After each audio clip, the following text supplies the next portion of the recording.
ಕನ್ನಡ ನಾಮಫಲಕ ಅಳವಡಿಕೆಗೆ ಆಗ್ರಹಿಸಿ ಕರ್ನಾಟಕ ರಕ್ಷಣಾ ವೇದಿಕೆಯ ಕಾರ್ಯಕರ್ತರು ಇಡೀ ರಾಜ್ಯದಾದ್ಯಂತ ಪ್ರತಿಭಟನೆಯನ್ನ ಮಾಡ್ತಾ ಇದ್ದಾರೆ. ಅನ್ಯ ಭಾಷೆಯ ಫಲಕಗಳನ್ನ ತೆಗೆದುಹಾಕಿ ಕನ್ನಡ ಭಾಷೆಯ ಫಲಕಗಳನ್ನ ಹಾಕಲೇಬೇಕು ಅಂತ ಆಗ್ರಹಿಸಿ ಇಡೀ ರಾಜ್ಯದಾದ್ಯಂತ ಕರ್ನಾಟಕ ರಕ್ಷಣಾ ವೇದಿಕೆ ಕಾರ್ಯಕರ್ತರು ಪ್ರೊಟೆಸ್ಟ್ ಅನ್ನು ಮಾಡಿದ್ದಾರೆ.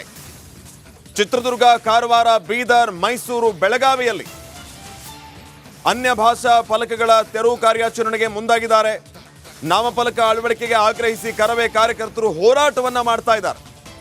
ಕನ್ನಡದ ಬಗ್ಗೆ ಭಾಷಾಭಿಮಾನ ಇದ್ದರೆ ಈಗಿಂದೀಗಲೇ ಅನ್ಯ ಭಾಷಾ ಫಲಕಗಳನ್ನು ತೆರವುಗೊಳಿಸಿ ಕನ್ನಡ ನಾಮಫಲಕ ಅಳವಡಿಸಬೇಕು ಅಂತ ಆಗ್ರಹಿಸಿ ಈ ಎಲ್ಲ ಕಾರ್ಯಕರ್ತರು ರಾಜ್ಯದಾದ್ಯಂತ ಧರಣಿಯನ್ನ ಮಾಡ್ತಾ ಇದ್ದಾರೆ. ಇವತ್ತು ಸರ್ಕಾರ ಆದೇಶ ಕೊಟ್ಟಿದೆ, ಇವತ್ತು ವಿಫಲ ಆಗಿದೆ. ಈ ಸರ್ಕಾರ ಆದೇಶವನ್ನ ಯಾವುದೇ ಕೂಡ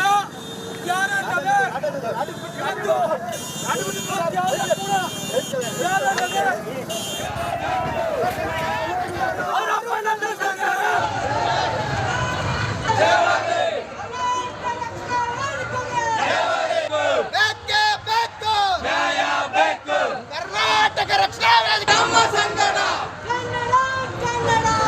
ನಮ್ಮ ಸಂಗಡ.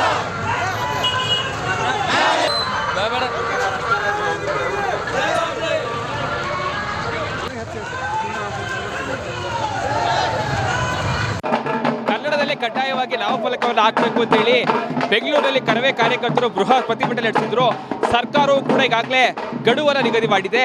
ಸೊ ಇವತ್ತು ಮೈಸೂರಿನಲ್ಲಿ ಕರವೇ ಕಾರ್ಯಕರ್ತರು ಪ್ರತಿಯೊಂದು ಅಂಗಡಿಗಳಿಗೆ ಹೋಗಿ ತಿಳುವಳಿಕೆ ಮೂಡಿಸುವಂತಹ ಕೆಲಸವನ್ನು ಮಾಡ್ತಾ ಇದ್ದಾರೆ.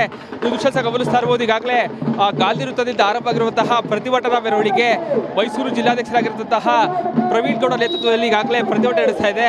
ಬದುಕಲು ಕರುನಾಡು ಬೇಕು, ಕನ್ನಡ ಬೇಡವೇ, ಕಡ್ಡಾಯವಾಗಿ ಕನ್ನಡ ನಾಮಫಲಕ ಫಲಕವನ್ನು ಅಳವಡಿಸಬೇಕು ಅಂತೇಳಿ ಎಲ್ಲ ಅಂಗಡಿಗಳಿಗೂ ಹೋಗಿ ತಿಳುವಳಿಕೆ ಮೂಡಿಸುವಂತಹ ಕೆಲಸವನ್ನು ಮಾಡ್ತಾ ಇದ್ದಾರೆ.